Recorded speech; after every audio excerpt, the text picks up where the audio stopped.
Hello बच्चों, क्या हाल चाल, कैसे हैं आप लोग? अच्छे हैं तो अच्छे रहिए, स्वस्थ रहिए और पढ़ते रहिए। तो आइए स्टार्ट करते हैं। आज का हमारा सब्जेक्ट है व्यवसायिक संप्रेषण अर्थात बिजनेस कम्युनिकेशन।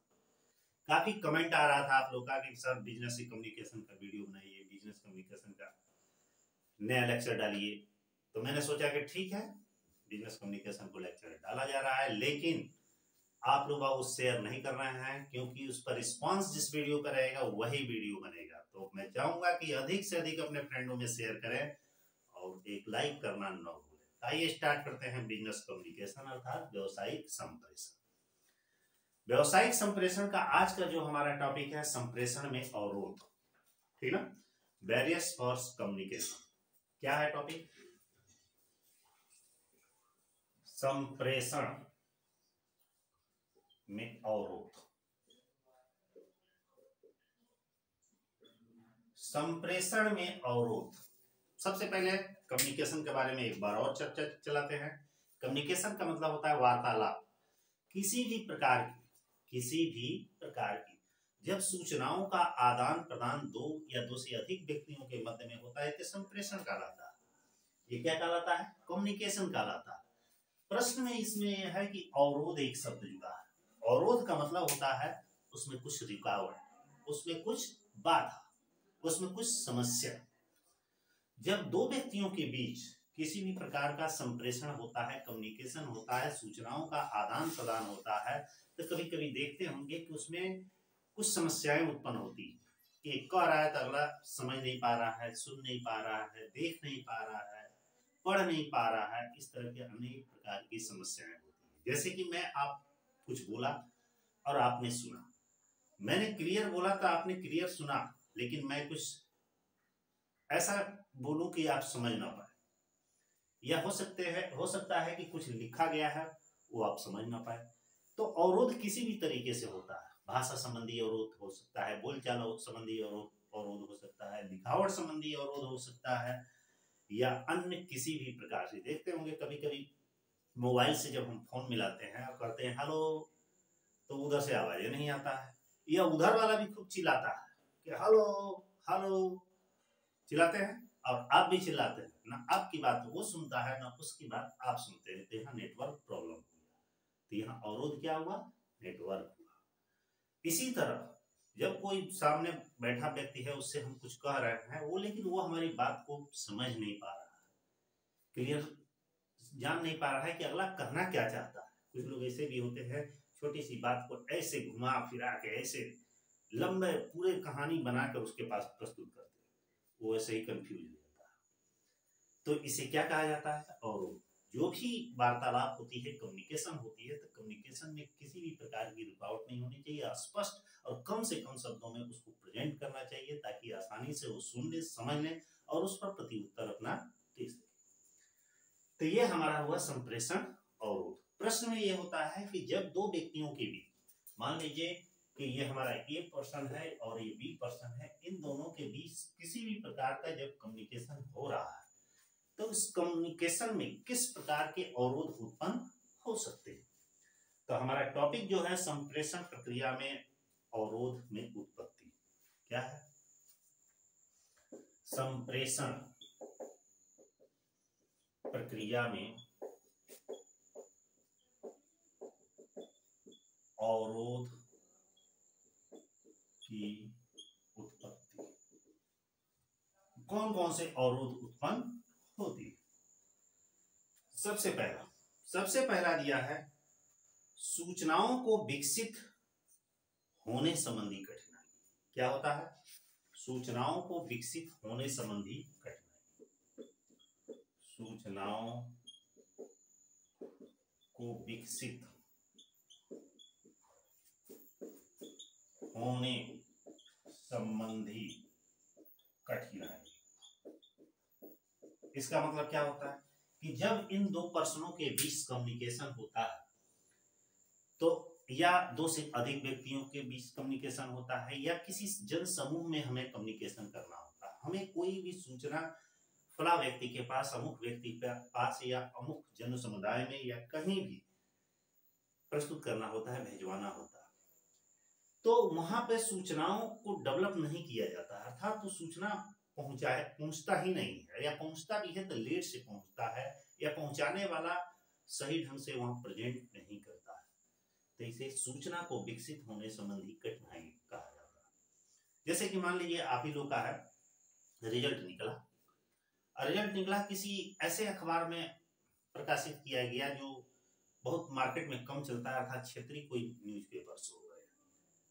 अब जो मार्केट में ज्यादा पेपर जिसका पूरे नेशनल और स्टेट लेवल पर जिसका डिमांड है उस पेपर में है ही नहीं है, नेट पे है ही नहीं, तो लोग रिजल्ट अपना घूमना शुरू कर देंगे। अर्थात यहाँ पे सूचनाओं को विकसित होने संबंधी कठिनाइयां उत्पन्न होगी। दूसरा इसमें समस्या होता है कि विचारों को अभिव्यक्त करने की कठिनाई। क्या होता है? विचारों को अभिव्यक्त करने संबंधी कठिनाई।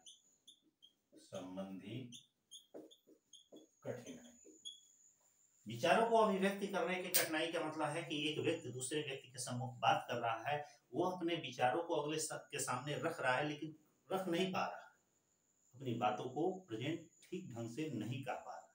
जैसे कहते समय हकला जाता है, रुक जाता है, असमंजस में पड़ जाता है, या सोचता है कहें कि न कहें, इस तरह से समस्याएं उत्पन्न होती है। तो उसे कहा जाता है विचारों को अभिव्यक्त करने संबंधी कठिनाई। ये भी संप्रेषण प्रक्रिया का एक समझिए कि बाधा है। अगला है सूचना प्रसारण संबंधी कठिनाई। सूचना प्रसारण संबंधी कठिनाई, इसका मतलब क्या होता है कि जब किसी भी प्रकार की सूचना को अनेकों व्यक्तियों तक पहुंचाना होता है, लेकिन वह पहुंचाने का जो माध्यम होता है, जो तरीका होता है, बड़ा गलत तरीके का होता है। जैसे किसी ऑफिस में चपरासी को एक नोटिस थमा दिया गया कि जाइए सबसे कह दीजिए और साइन करा लीजिए, या जो भी है, मतलब सबके पास सूचना पहुंचा दीजिए कि भाई कल छुट्टी है या कल मीटिंग है, इतने समय पे आना। वो लापरवाही तरीके से जाता है, जो मिला उसको कहा, जो नहीं मिला उसको नहीं कहा। तो क्या कहा? सूचना को प्रसारण संबंधी कठिनाई, अर्थात सूचनाओं को आगे फॉरवर्ड करने किस अनेकों प्रकार की उसके पास समस्याएं उत्पन्न होती है, मतलब समझिए कि तरीका उसका ठीक नहीं था। अगला है संप्रेषण प्राप्ति संबंधी कठिनाई। संप्रेषण प्राप्ति संबंधी कठिनाई। यह क्या होता है? संप्रेषण प्राप्ति का मतलब होता है कि यदि कोई व्यक्ति हमसे कह रहा है, अब तक तो हम उससे कह रहे हैं, अब वो हमसे कह रहा है कि हमें यह कार्य करना है, मतलब वो हमसे किसी भी प्रकार की समस्या मेरे पास अग्रसारित कर रहा है, मतलब भेज रहा है, लेकिन वो सूचना हमारे पास पहुंच ही नहीं पा रही है, तो उसे कहा जाता है संप्रेषण प्राप्ति संबंधी कठिनाई।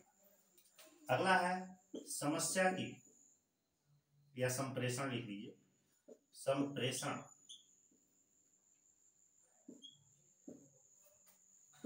की व्याख्या संबंधी कठिनाई। व्याख्या संबंधी कठिनाई, यह क्या होता है कि जब दो व्यक्तियों के बीच कम्युनिकेशन होता है तो उस एक व्यक्ति अपनी बातों को उसके सामने स्पष्ट नहीं कर पाता, एक्सप्लेन नहीं कर पाता। मैंने जैसे क्लास में बच्चे से कहा बताइए संप्रेषण क्या है, वो जानता है कि संप्रेषण क्या है, मगर कहने में हिचकता है, सोचता है कहीं गलत ना हो जाए, कहीं गलत ना हो जाए। ऐसा भी हो सकता है कि मैं कुछ कहूं और उस पर अच्छा ना हो तो बच्चे फंसेंगे। तो ये क्या होता है? एक्सप्लेन करने की कठिनाई, अर्थात अपनी बातों को एक्सप्लेन करने की जो समस्या होती है वो भी एक संप्रेषण में बाधा होती है। अगला क्या है? फिलहाल 5 ही रहने दे रहे हैं।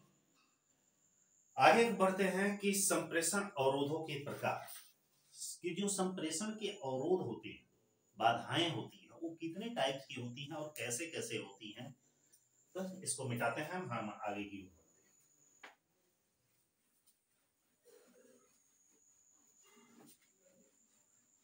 ये ध्यान दीजिएगा, टू द पॉइंट्स इसको नोट कर लीजिएगा, क्योंकि मेन जो पॉइंट्स ये मैं बोर्ड पे लिखता हूँ, ये बोर्ड पॉइंट ही समझिए आपके लिए काफी इंपॉर्टेंट होगा, क्योंकि क्योंकि पॉइंट्स आपको याद रहेंगे तो उसके बारे में एक्सप्लेन आसानी से कर सकते हैं।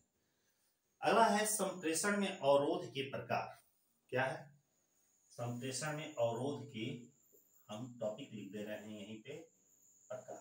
ध्यान दीजिएगा, संप्रेषण के अवरोध के प्रकारों को हमने 6 भागों में बांटा। कितने भागों में बांटा है? 6 भागों में बांटा। ध्यान देते रहिएगा। पहला है भाषा संबंधी अवरोध। हमारा ये है भाषा संबंधी अवरोध।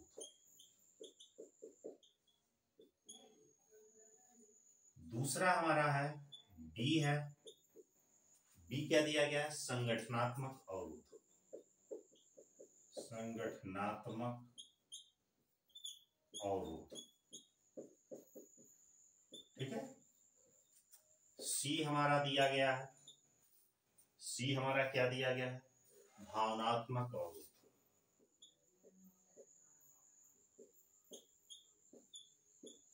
भावनात्मक अवरोध। डी हमारा दिया गया है, डी क्या दिया गया है? भौतिक अवरोध। भौतिक अवरोध। ई दिया गया है व्यक्तिगत अवरोध।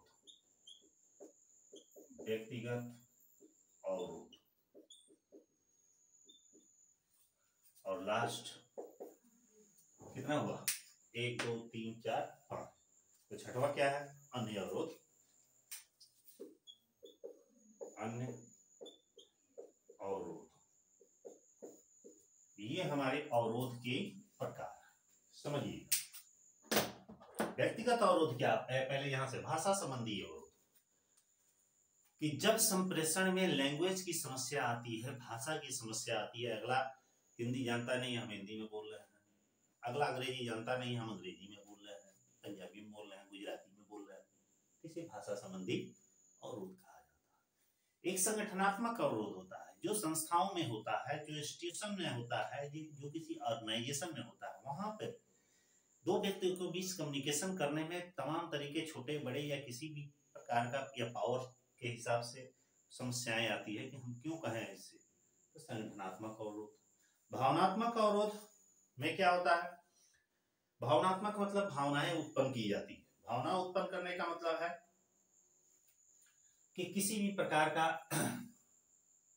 उसके अंदर विचार आना, ख्याल आना कि भाई हमारी कही गई बात उसे समझ में आएगा कि नहीं आएगा, सही होगा कि गलत होगा। ये भावनात्मक अवरोध का। भौतिक अवरोध क्या होता है? कि जो नेचुरल टाइप है, हो जाना है, जैसे कि शोर वगैरह, तो भौतिक अवरोध। व्यक्तिगत अपनी खुद की समस्या और इसके अतिरिक्त अन्य अवरोध। अब एक एक के बारे में जानते हैं कि भाषा संबंधी अवरोध कौन कौन से। भाषा संबंधी अवरोध में ध्यान दीजिएगा, सबसे पहला इसमें आता है त्रुटिपूर्ण शब्द। क्या आता है? त्रुटिपूर्ण शब्द। मतलब कुछ शब्द ऐसे होते हैं जो गलत दिए रहते हैं, अब गलत देने से उसका अर्थ कुछ और निकल जाता है, तो इसे भाषागत अवरोध अर्थात त्रुटिपूर्ण शब्द कहा जाता है। पहला अवरोध। दूसरा है अभिव्यक्त संदेश। अभिव्यक्ति संदेश। अभिव्यक्ति संदेश क्या होता है? कि विचारों को अभिव्यक्त करने में, उसको रखने में अनेकों प्रकार की समस्याएं आती हैं, तो सही ढंग से अभिव्यक्त नहीं कर पाता है, प्रेजेंट नहीं कर पाता, तो इसे अभिव्यक्त संदेश कहा जाता है, जो भाषा संबंधी अवरोध की समस्या। त्रुटिपूर्ण अनुवाद एक होता है, त्रुटिपूर्ण अनुवाद। त्रुटिपूर्ण अनुवाद का मतलब होता है, मान लीजिए कोई अंग्रेजी में दिया है, देखे होंगे इंटर में पढ़ते थे इंग्लिश में एक पैसेज दिया रहता है, उसे हिंदी में कन्वर्ट करना था, हिंदी में दिया रहता है, उसे अंग्रेजी में कन्वर्ट किया जाता है। तो क्या है, जब सही तरीके से उसका अनुवाद नहीं करेंगे, उसकी मीनिंग मालूम नहीं रहेंगे, तो वहां त्रुटिपूर्ण अनुवाद होता है। ये भी भाषा संबंधी अवरोध में आता है। अस्पष्ट धारणाएं, अस्पष्ट धारणाएं। अस्पष्ट धारणा का मतलब है कि यदि विचार अच्छे नहीं होंगे तो मुंह से वाणी भी अच्छी नहीं निकलेगी, इसे अस्पष्ट धारणा कहा जाता है। और अगला है तकनीकी भाषा का प्रयोग। कभी कभी टेक्निकल वर्ड का भी प्रयोग हम करते हैं। टेक्निकल वर्ड का प्रयोग करने से ये होता है, जो पढ़े लिखे हैं, होशियार हैं, वो तो जान जाते हैं, लेकिन जो नहीं जानते उनके सामने समस्या आती है। बहुत से ऐसे लोग हैं जो टेक्निकल वर्ड का यूज करते हैं लेकिन उसका अर्थ नहीं मालूम। तो यहाँ पे जो कम्युनिकेशन होता है वो सब भाषा संबंधी अवरोध कहलाता है। ठीक है, दूसरा बढ़ते हैं हम संगठनात्मक अवरोध में। इसका व्याख्या हम यहाँ कर रहे हैं ताकि स्पेस थोड़ा सा होगा। ठीक है, और इधर से कर दे रहे हैं संगठनात्मक अवरोध जो संस्था से रिलेटेड होता है। पहला इसमें आता है संगठनात्मक नीतियां।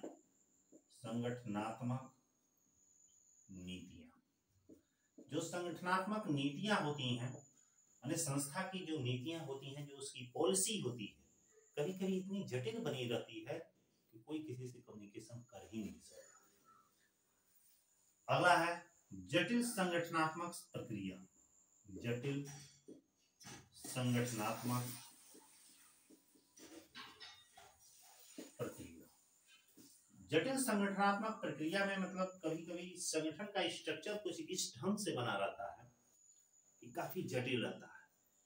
वहां किसी से कम्युनिकेशन करना बहुत समझिए मुश्किल होता है, कर ही नहीं सकता, क्योंकि उसके लिए वो अपने कार्यों के लिए स्वयं लायबिलिटी होगा, उसका स्वयं दायित्व होगा। अगला है संगठनात्मक सुविधाएं। संगठनात्मक सुविधा कभी कभी संस्था में ऑर्गेनाइजेशन की ओर से अनेक फैसिलिटियां दी जाती हैं कि आपको जो चाहिए सब कुछ मिल रहा है, अपने काम में मस्त रहिए, अपने काम करिए, किसी से कम्युनिकेशन इंटरटेनमेंट से लेकर सब कुछ आपको पर्सनलाइज मिल रहा है, तो वहां भी कम्युनिकेशन हो नहीं पाता है। और जब नहीं होता है तो यहाँ संगठनात्मक अवरोध होता है, अर्थात कोई किसी से मतलब नहीं रखता है, अपने आप से मतलब रखता है। अगला क्या है संप्रेषण सामग्री का घटिया रखरखाव। संप्रेषण सामग्री का घटिया रखरखाव। घटिया रखरखाव इसका मतलब होता है कुछ कम्युनिकेशन की टेक्नोलॉजियां हैं या मटेरियल्स है, इतने निम्न क्वालिटी के होते हैं तो उससे सही ढंग से कम्युनिकेशन हो ही नहीं पाता। जैसे मान लीजिए आज ही पुराने जमाने का जो शुरू में फोन आया था वो आपको दे दिया जाए, ठीक है, उससे बात होगा। 2G है, 2G आजकल 5G पे जमाना आ गया, 4G तो चल ही रहा, तो उससे बात होगा, उससे नेट चलेगा नहीं चलेगा। तो ऐसी कुछ मटेरियल सामग्रियां कम्युनिकेशन की जो निम्न क्वालिटियां की होती हैं दी जाती है, जो वर्जन खत्म हो गया वो सुविधा प्रदान किया जाए, तो वहां पे संगठनात्मक अवरोध उत्पन्न होता है। ठीक है, अब बारी आती है भावनात्मक अवरोध। भावनात्मक अवरोध कौन कौन से होते हैं? सबसे पहला दिया है भावनात्मक दृष्टिकोण। क्या है भावनात्मक दृष्टिकोण? भावनात्मक दृष्टिकोण का मतलब है कि किसी व्यक्ति के मन में जो भावना उत्पन्न होती है, जो उसके मन में विचार होता है। कभी देखते होंगे कि ऐसा भी होता है कि हमें अगले से बात करना चाहिए, लेकिन मन में होता है कि यार ये बहुत बुरा आदमी है, इससे बात नहीं करना चाहिए। तो वहां पे क्या होता है, भावनात्मक समस्या आती है, भावनात्मक दृष्टिकोण उत्पन्न होता है कि हम चाह कर भी अगले से बात नहीं कर सकते। अगला है संप्रेषण पर अविश्वास। संप्रेषण पर अविश्वास इसका मतलब है कुछ लोग ऐसे भी होते हैं कि सोचते हैं कि हम दूसरे से कम्युनिकेशन करेंगे तो हमारा लेवल नीचा हो जाएगा, कम्युनिकेशन किसी समस्या का हल नहीं है, ऐसा लोग सोचते हैं, जबकि ऐसा है नहीं। कम्युनिकेशन ही एक ऐसा है जिससे हम किसी भी प्रकार की समस्या का निदान कर सकते हैं। तो यहाँ संप्रेषण पर अविश्वास जो है वो क्या है, भावनात्मक अवरोध कहलाता है। अगला इसमें दिया गया है चयनात्मक दृष्टिकोण। चयनात्मक दृष्टिकोण ये क्या होता है? चयनात्मक दृष्टिकोण का मतलब रहता है कि कुछ कभी कभी विचार में ये आता है कुछ गिने चुने लोगों के साथ ही हम उठे बैठे कम्युनिकेशन करें, वार्तालाप करें, सबके साथ नहीं। जैसे आप ही है, आपका लेवल हाई हो जा रहा है। लेवल हाई कैसे हुआ? मनी एंड पावर्स है तो लेवल हाई है। तो ऐसी दशा में कुछ लोग ऐसे होते हैं जो सोचते हैं हमारा सब जगह उठना बैठना सही नहीं है, कुछ विशेष जगहों पे उठे, किस विशेष लोगों से भी। तो वहां पे भी भावनात्मक अवरोध कम्युनिकेशन में उत्पन्न होता है। वो सबसे बात नहीं कर सकता है, कुछ व्यक्तियों से ही बात कर सकता है। आगे बढ़ते हैं। अगला उत्पन्न होता है भौतिक अवरोध। इसको हम यहां से शुरू करते हैं ताकि मैं सोच रहा हूं कि एक ही बोर्ड पे सारा कुछ आ जाए। भौतिक अवरोध में क्या होता है? कम्युनिकेशन के दौरान भौतिक अवरोध में कौन कौन सी समस्याएं उत्पन्न होती हैं? तो सबसे पहली समस्या है शोर, दूरी, समय। ये बहुत बड़ी समस्या है। 3 है। कभी कभी दो बीचों के बीच वार्तालाप होता है, देखते होंगे कोई फंक्शन वगैरह होता है या त्योहार होता है, बहुत जोर से डीजे बजता है।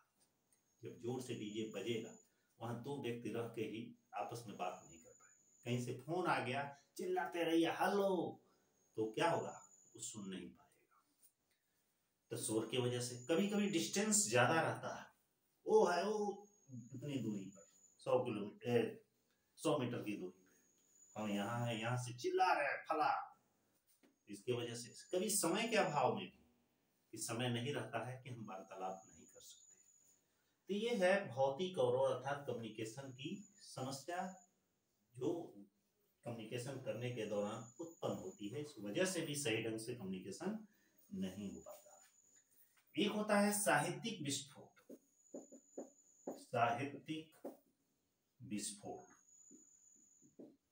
साहित्यिक विस्फोट क्या होता है? सोचेंगे ये कैसा विस्फोट है? कोई बहुत बड़ा विस्फोट नहीं, इस शब्दों का बाण है कि जब हम अपने विचारों को किसी के सम्मुख रखते हैं तो उसी में अपनी भाषा में, मतलब साहित्य की भाषा, अगले को सब कुछ कह देते हैं। आम जनता या जो भी लोग हुआ उनकी दृष्टि से लगता है बहुत अच्छा अगला व्यक्ति का है, लेकिन जो वहां पे पर्सन खड़ा है उसको अपने शब्दों की बाण से इतना कह दिया कि समझिए कि वो आगे कुछ कहने के योग्य ही नहीं रहा। इसे साहित्यिक विस्फोट कहा जाता है। अगला है धन व वित्त संबंधी अवरोध। धन व वित्त संबंधी अवरोध। धन व वित्त संबंधी अवरोध का मतलब क्या होता है? कभी कभी देखते होंगे कि बहुत सारे लोग धनवान रहते हैं, पैसे वाले रहते हैं, कुछ गरीब तबके के भी होते हैं। तो वहां पे जो गरीब तबके के लोग होते हैं वह धनी व्यक्तियों से कम्युनिकेशन ठीक ढंग से नहीं कर पाते। सोचते हैं बड़ा आदमी, ऐसा कुछ नहीं, वो भी आप ही जैसा आदमी है। ऐसा नहीं है कि आप कहेंगे तो अगला सुनेगा नहीं, बिल्कुल सुनेगा, लेकिन कह नहीं पाते, इसलिए कि उनके पास धन और वित्त का अभाव होता है। वो सोचते हैं कि हम इनके इक्वल नहीं है। जब इक्वल नहीं है तो हम इनसे क्यों बात करें? क्या हमसे बात करेंगे? लेकिन ऐसा नहीं है, ये उनकी सोच की उपज है, क्योंकि वो भी आप ही के जैसे इंसान है। ठीक है, तो ये 3 हमने बताया। अब यहाँ पे आती है व्यक्तिगत अवरोध। व्यक्तिगत अवरोध में क्या क्या आता है? व्यक्तिगत अवरोध में चलिए ऊपर ही बता। सबसे पहला अवरोध इसमें है शारीरिक भाषा।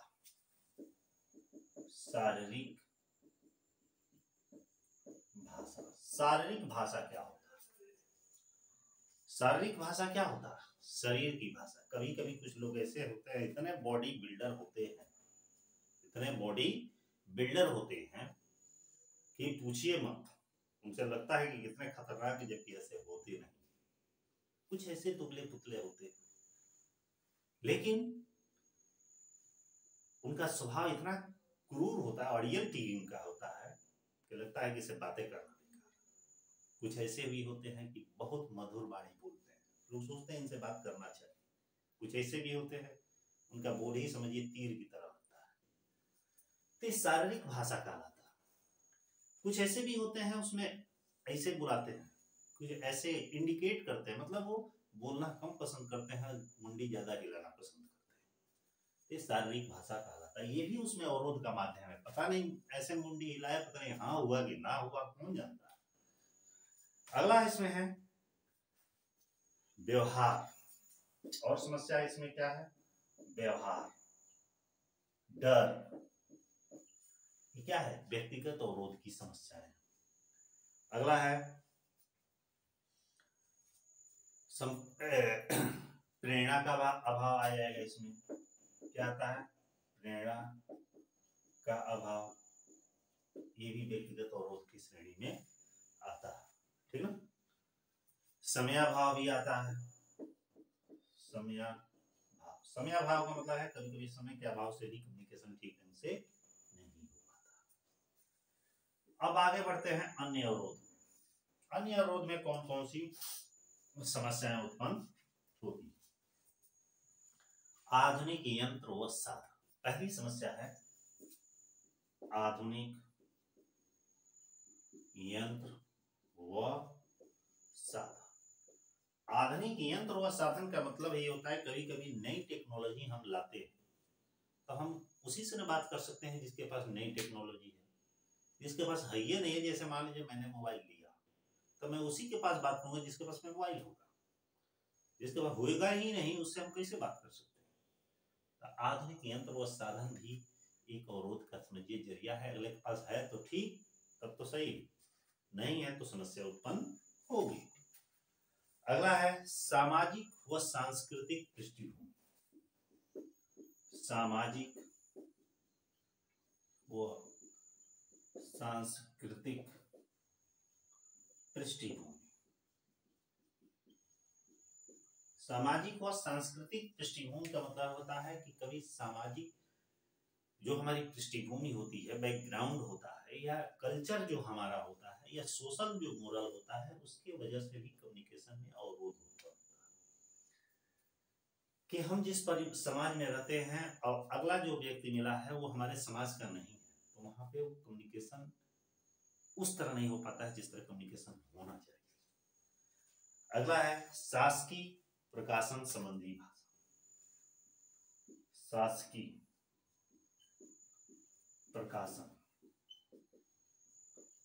कभी कभी शासन यानी सरकारी प्रकाशन के द्वारा भी हम कम्युनिकेशन का कोई माध्यम नहीं बना सकते, क्योंकि सरकार किसी नोटिस जारी कर दी कि ऐसा करना है तो भाई करना ही है, हम उससे कोई सवाल जवाब नहीं कर सकते, क्योंकि उसका आदेश है, निर्देश है, उसको पालन करना हमारा कर्तव्य है। तो ये तो था संप्रेषण के अवरोध के प्रकार, ठीक है। अब इसी तरह ये कम्युनिकेशन का संप्रेषण अवरोध का ये टॉपिक समाप्त हुआ। ये समझिए कि काफी ये इम्पोर्टेंट टॉपिक है संप्रेषण में अवरोध, या इसको कहा जाता है संप्रेषण की बाधाएं। इसमें से क्वेश्चन ज्यादा नहीं है, लेकिन ये समझिए कि मोस्टली एक क्वेश्चन तो पक्का है मिलेगा, पूरा पढ़ लीजिएगा। ये जैसे क्वेश्चन आता है कि संप्रेषण में अवरोध के कौन कौन से प्रकार हैं समझाइए, ये सब समझिए कि बहुत लॉन्ग क्वेश्चन है, क्योंकि ये टू द पॉइंट्स मैंने लिखा है और इसके अंदर एक्सप्लेन करके सब में 2-2, 3-3 लाइनें तो आपको लिखना ही लिखना है। और जो पहला जो इसके जस्ट पहले क्वेश्चन बताया कि संप्रेषण में कौन कौन सी बाधाएं कम्युनिकेशन में उत्पन्न होती हैं, वो थोड़ा शॉर्ट क्वेश्चन है। यही 2 क्वेश्चन है, लेकिन एक क्वेश्चन एकदम फिक्स है कि मिलना ही मिलना है, क्योंकि ये समझिए कि कम्युनिकेशन का सबसे मोस्ट इंपॉर्टेंट क्वेश्चन है एक क्वेश्चन आने के लिए। तो जरूर रख लीजिएगा, पूरा तरीके से तैयार कर लीजिएगा, और यदि इस वीडियो पे रिस्पांस देते रहे हैं तो इसी तरह आपको अगला नेक्स्ट वीडियो भी जरूर मिलेगा, बहुत जल्द मिलेगा, क्योंकि बहुत लोग कमेंट किए थे तब ये वीडियो बना रहे हैं। तो ठीक है, फिर नेक्स्ट वीडियो में कम्युनिकेशन के नेक्स्ट डे मिलते हैं, तब तक के लिए बाय।